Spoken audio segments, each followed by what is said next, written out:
Hello, friends and ghouls. Welcome back to Radio Free Gastonia, the internet's only source for just barely good enough historical content. I'm about to go back to Gastonia, the cradle of civilization, as I like to call it. I actually met two people early today who had connections to Gastonia and growing up in North Carolina. It was pretty interesting. My friend invited me to this silent book reading club where you go to this brewery and you have a beer, just sit and read a book and for an hour and a half or something like that. But I met some people who are from Greensboro, and one of the ladies there, her husband had been from Gastonia, and so it was interesting to hear about that. But it was nice to spend time with my friend. I mean, we've known each other for 26 years. One of my oldest friends, for sure.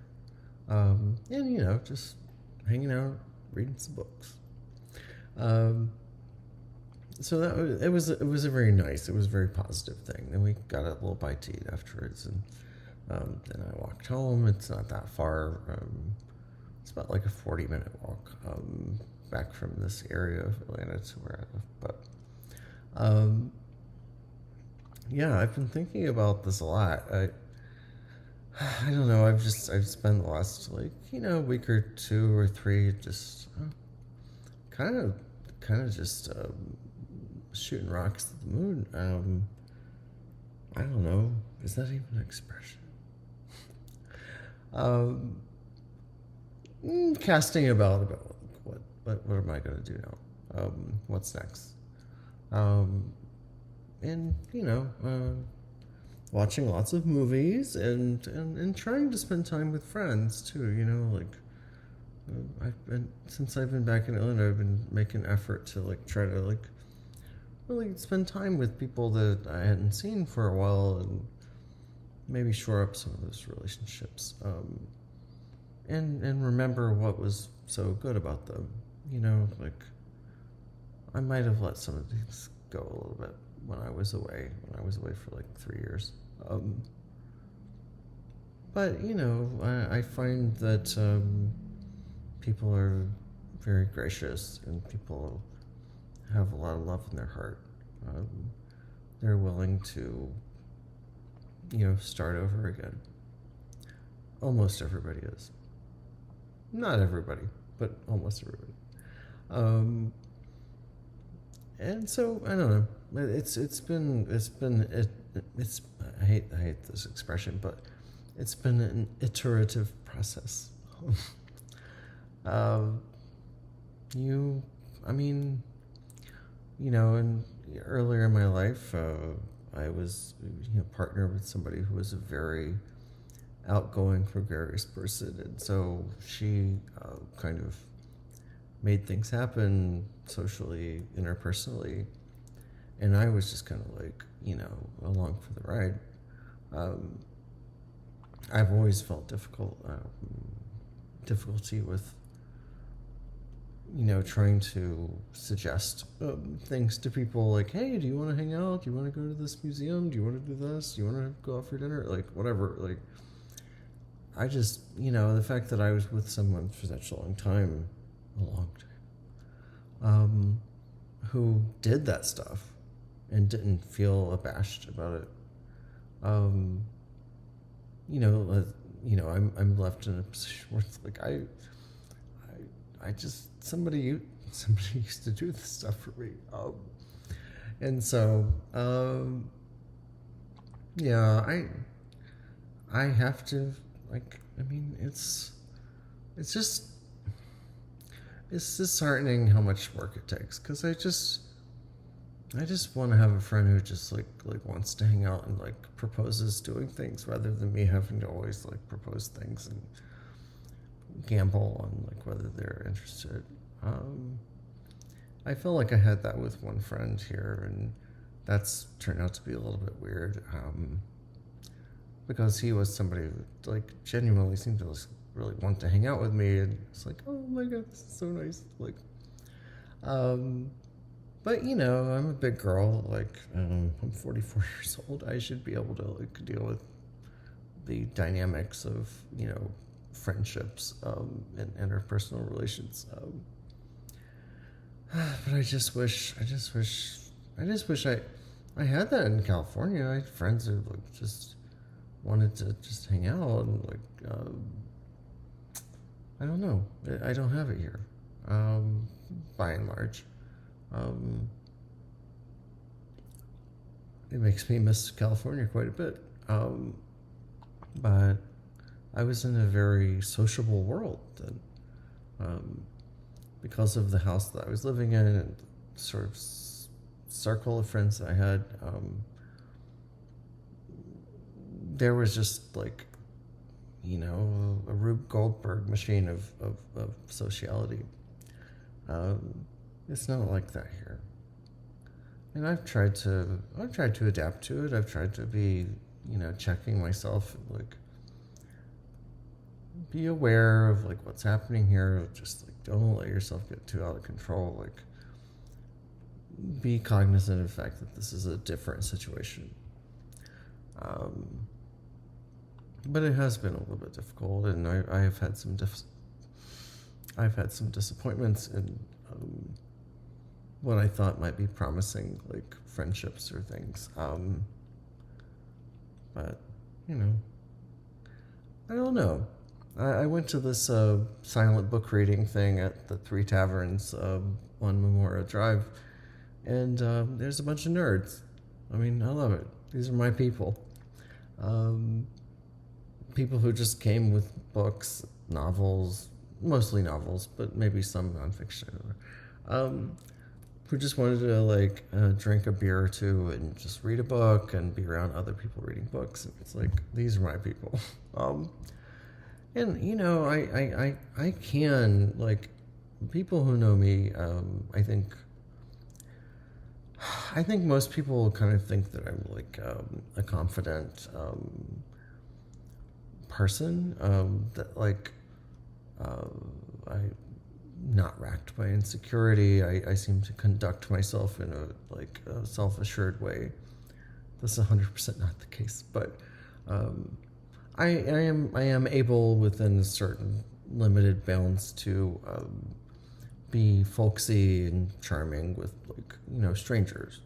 So I talked to some of the people who were at this event before my friend showed up, before she got here.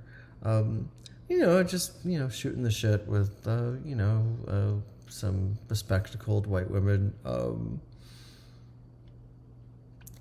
I can fake being gregarious and sociable. I can do that, and I'm actually pretty good at it, up to a point. But most of the time, I'm just like very awkward and uncomfortable and racked by anxieties and just neuroses. But I can do that thing. It's like, oh, so yeah, like so. So how long have you been teaching? Like, what's that like? I mean, I heard you talk about IEPs. Like, God, when I hear the word IEP, like, it just like sends shivers down my spine. I know it's for a good purpose. I know it's a good idea. I mean, just like, talky types of things. I can do that, and I'm actually pretty good at it. But it's like a politician way of talking to people.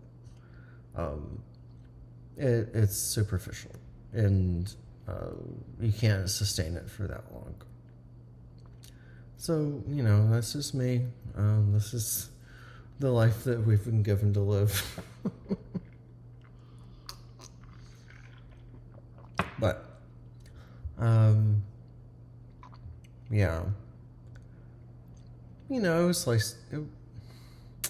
it was nice to see my friend, and I'm really glad she invited me out to this. It was really fun. It was like nice to be around a bunch of nerdy, like, book reading type people. And we had a little dinner afterwards. It was really good at like this sort of Latinx Asian fusion place. I don't know. It was good. But most of the time I was reading this novel, I was there. I was just kind of thinking, like, what am I gonna do? Like, I was like writing some notes and trying to like speculate about things. Um, I have to figure out. I have to figure out what's next. This, just like 2020, this is like a big turning point in my life, and I don't know what's on the other side. It's like the word revolution. I mean, revolution, as we understand it, means a stark break with the past, something, the eruption of some sort of political clash or iconoclasm or something. But the original meaning of revolution was a sphere turning around. I'm in one of those moments, and I haven't figured it out yet. And I don't apologize for that. It's just like I haven't figured it out yet. I'm trying to, and I think about it all day, every day. But being able to be with my old friends, including my friend that I hung out with today, and in a few days, getting to be with my family, just reminds me that there's things that like don't necessarily change. And the one thing that I've always tried to say to people who are in moments of emotional distress is that like you're not only what you are right now. What you are right now might be as thin as a piece of glass, or a transparent piece of plastic or something. Like what you are right now might seem like nothing, but that's not all you've been. Like you've been everything that led up to that. It's easy to think that like, oh, I'm this like neurotic, depressed, sad piece of shit who's tormented by guilt, and like I'm just this useless piece of shit. That might be like the lens slide that like is under the microscope at that moment, but that's not all you are. And I mean, I've tried to remind myself this. The only reason I'm saying this is because I'm trying to remind myself. But like, it's very hard to realize that like, I don't believe in like a soul or like an eternal essence or something like that. But like, you as a biological thinking organism, you've been many people before. When you were 7, when you were 12, when you were 17, when you were 19, like, but you are all of those things. You contain multitudes. I know that's almost like corny or cliche to say now, but like it's true. You are not only what you are now. And I hope that if anybody ever listens to this, if they're in a moment of crisis or feeling so worthless, it's like you are everything that's happened before. You are everything that came before. You're not just this, threadbare, transparent slide that's being shot through with light and is coming up empty. You're not. You're all the people that you've been before. And I hope that if anybody is feeling hopeless, that like maybe like they might think about that. So anyway, I love all you stupid goblins and demons, my sweet pretty little babies. This is your girl, Alex Save, also known as Naima Day. And I will be back in a couple days with more of these wonderful pearls of wisdom that are just dropping from my eyes. I know things are not easy. Like we have to find each other and like try to make this stuff work. All right, I love you, sweetie babies. Bye.